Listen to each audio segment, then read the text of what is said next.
Assalamualaikum warahmatullahi wabarakatuh. Kenalkan, nama saya Muhammad Rizky Ekiawan, dari jurusan Ilmu Hukum Saputra, kelas HK20B, akan mempresentasikan jurnal Dinamika Negara Hukum Indonesia antara Rechtsstaat dan Rule of Law. Baik, yang pertama, sistem hukum menurut Sudikno Mertokusumo adalah kesatuan utuh dari tatanan-tatanan yang terdiri atas bagian-bagian atau unsur-unsur yang satu sama lain saling berhubungan dan kait mengait secara erat.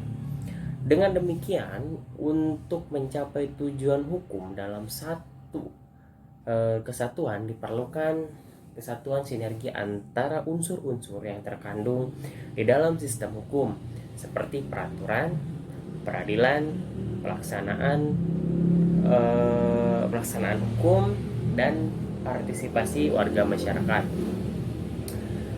Kemudian sistem hukum yang ada di dunia ini pada dasarnya ada dua kelompok besar, yaitu pertama, sistem hukum Eropa kontinental disebut sebagai civil law karena didasarkan atas hukum Romawi, di mana hukum Romawi pada mulanya bersumber kepada karya agung Kaisar Justinianus, Corpus Iuris Civilis.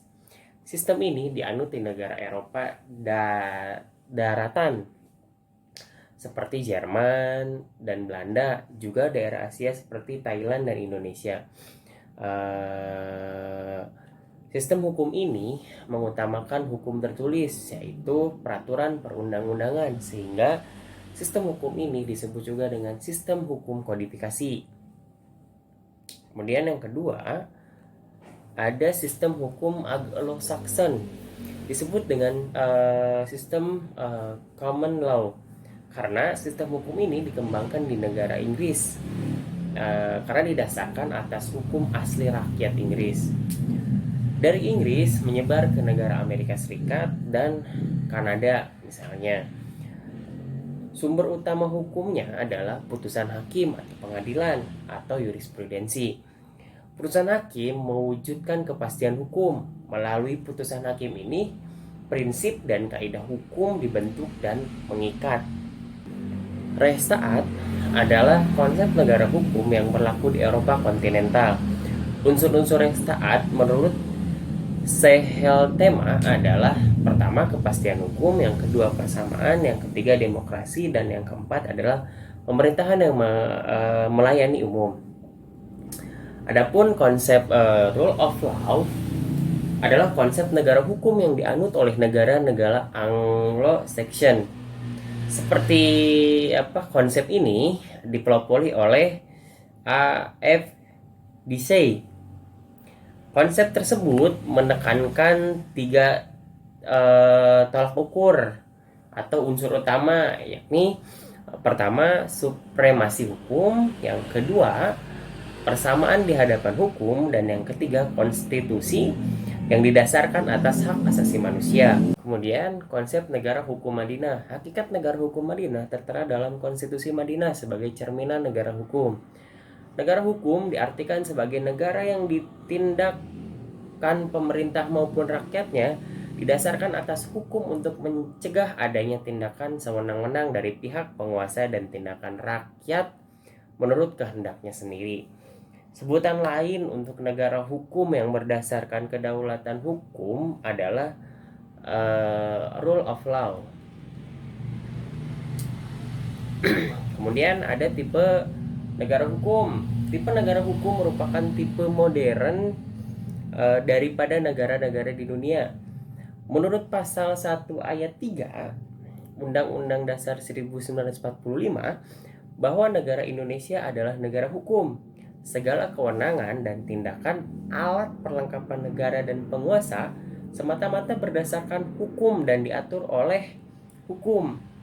Berdasarkan Undang-Undang Dasar 1945, negara Indonesia adalah negara demokrasi. Demokrasi adalah Pemerintahan oleh rakyat, di mana kekuasaan tertinggi berada di tangan rakyat dan dijalankan oleh mereka atau wakil-wakil mereka yang dipilih di bawah sistem pemilihan yang bebas. Pelaksanaan demokrasi dilandaskan atas mekanisme konstitusional karena penyelenggaraan pemerintah negara Republik Indonesia berdasarkan konstitusi. Berdasarkan undang tersebut, yang menjadi rumusan permasalahan pada jurnal ini adalah bagaimana konsep negara hukum Indonesia antara paham res taat dan paham rule of law serta hubungan negara hukum dengan demokrasi. Rangka konseptual. Pertama, pengertian negara hukum. Negara hukum merupakan terjemahan dari istilah res taat atau rule of law. Kemudian, istilah tersebut dapat dikatakan sebagai bentuk perumusan yuridis dari gagasan konstitusional. Oleh karena itu, konstitusi dan negara merupakan dua lembaga yang tidak dapat dipisahkan. Secara sederhana dimaksudkan dengan negara hukum adalah negara yang menyelenggarakan kekuasaan pemerintahannya didasarkan atas hukum. Kemudian, pengertian demokrasi. Demokrasi berasal dari kata Yunani yaitu demos dan kratos. Demos diartikan rakyat dan kratos berarti pemerintahan. Jadi demokrasi artinya adalah pemerintahan rakyat, yaitu pemerintahan yang rakyatnya memegang peranan yang sangat penting dalam menentukan. Dalam demokrasi, kekuasaan pemerintahan di Indonesia itu berada di tangan rakyat. Rakyat adalah pemegang kekuasaan tertinggi atau kedaulatan di negara tersebut. Namun, pemerintahan oleh rakyat dijalankan oleh sekelompok orang yang disebut dengan wakil rakyat. Sebab, apabila semua rakyat menjalankan pemerintahan, hal tersebut tidak mungkin dilakukan. Jadi, pada intinya, ada segelintir atau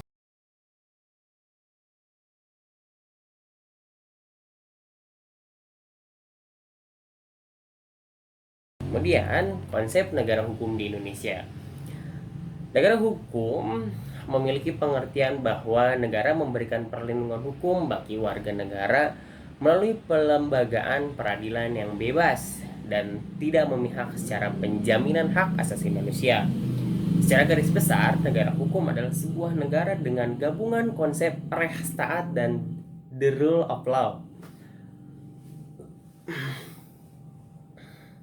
Konsep negara hukum di Indonesia berbeda dengan konsep negara hukum kelompok Anglo-Saxon dan Eropa kontinental. Negara hukum di Indonesia didasarkan pada pandangan hidupnya sendiri, yaitu Pancasila. Perbedaan lainnya terletak pada kedudukan individu terhadap masyarakat dan hak serta kewajiban individu terhadap masyarakat. Di mana di Indonesia didasarkan pada pandangan hidup dan latar belakang sejarah, maka peran negara cukup besar terhadap kepentingan rakyatnya. Hal itu dituangkan dalam pembukaan Undang-Undang Dasar 1945 alinea keempat. Kemudian ciri-ciri pokok dari cita hukum negara Republik Indonesia. Pertama, bahwa dalam negara hukum kekuasaan itu tidak tanpa batas. Artinya kekuasaan itu tunduk pada hukum. Secara populer dikatakan bahwa negara hukum adalah negara berdasarkan hukum, di mana kekuasaan tunduk pada hukum. Kemudian yang kedua, bahwa negara hukum semua orang itu sama di mata hukum, gitu, atau sama di hadapan hukum. Kemudian hubungan negara hukum dengan demokrasi. Hubungan antara negara hukum dengan demokrasi dapat dikatakan bahwa negara demokrasi pada dasarnya adalah negara hukum. Negara hukum hanyalah satu ciri dari negara demokrasi. Demokrasi baik secara bentuk pemerintahan maupun sistem politik berjalan di atas dan tunduk pada koridor hukum yang disepakati bersama secara aturan main demokrasi. Dengan hukum, negara hukum adalah syarat pertama dan utama bagi negara demokrasi. Konsep negara hukum erat kaitannya dengan konsep negara demokrasi. Kedua konsep itu saling isi mengisi dan merupakan prasyarat dari satu terhadap yang lainnya. Dalam hubungan dengan unsur ketertiban, misalnya suatu negara yang berdasarkan demokrasi dan rule of law harus dijalankan dengan mengejar unsur ketertiban tersebut, yang bila perlu dijalankan secara paksa sehingga potensial berbenturan dengan hak-hak dasar. Konsep negara demokrasi dan negara rule of law tidak boleh mentoleransi anarki, peperangan, dan kerusuhan. Misi yang diemban oleh konsep negara rule of law secara bersamaan juga diemban oleh konsep negara demokrasi. Aspek perlindungan hak asasi manusia yang sangat erat kaitannya dengan demokrasi adalah sebagai berikut. Pertama, adanya hak untuk memilih dan dipilih. Yang kedua, hak untuk berpendapat dan berekspresi. Yang ketiga adalah hak untuk berserikat. Yang keempat, yaitu adanya jaminan terhadap pers bebas dan lainnya.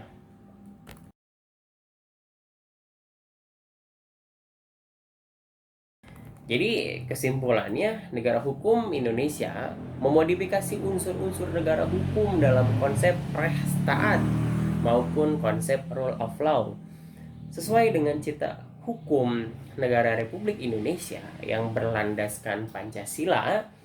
Operasionalisasi dari konsep negara hukum Indonesia dituangkan dalam konstitusi negara, yaitu Undang-Undang Dasar 1945 sebagai dasar negara yang dengan posisi sebagai hukum tertinggi dan dalam tertib hukum atau legal order di Indonesia.